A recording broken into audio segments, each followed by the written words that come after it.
మనకి ఇంట్లో ఉండే కాయగూరలు, పిండి, గుడ్లతోనే సింపుల్గా ఎగ్ రోల్ అన్నది ఏ సాసెస్ లేకుండా, ఏ మైనేజ్ లేకుండా చేసుకోవడం చూపిస్తారండి. ఒక టమాటో, హాఫ్ ఆనియన్, 5 నుండి 6 ఎల్లుల్లిపాయలు, ఒక పచ్చిమిరపకాయ బాగా వేపేసుకొని దాన్ని పక్కన పెట్టుకోండి. తర్వాత ఉల్లిపాయలు, క్యాప్సికము, క్యారెట్, క్యాబేజ్, ఇంకా మీకు కావాలితే బీన్స్ అని ఇంకా వేసుకోవచ్చు. ఈ వేపుకున్న మిశ్రమాన్ని మాత్రం మిక్సీ పట్టుకొని కొంచెం షుగర్ వేసుకొని సాల్ట్ వేసుకోండి, చాలు.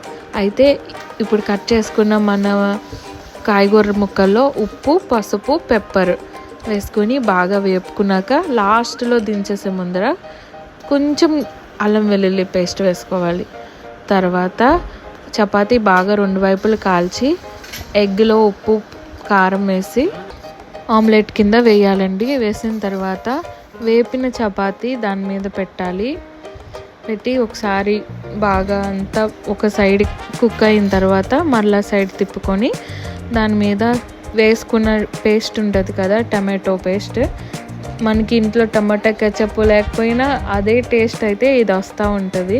దాని మీద వేపుకున్న కాయగూర ముక్కలు ఇంకా ఇది వేసుకొని చక్కగా రోల్ చేసుకొని మనము అలా రోల్ చేసి ఉంచి కాసేపు ఆ సెగ మీద ఉంచితే క్రిస్పీనెస్ అన్నది వస్తుంది అనమాట చపాతీకి.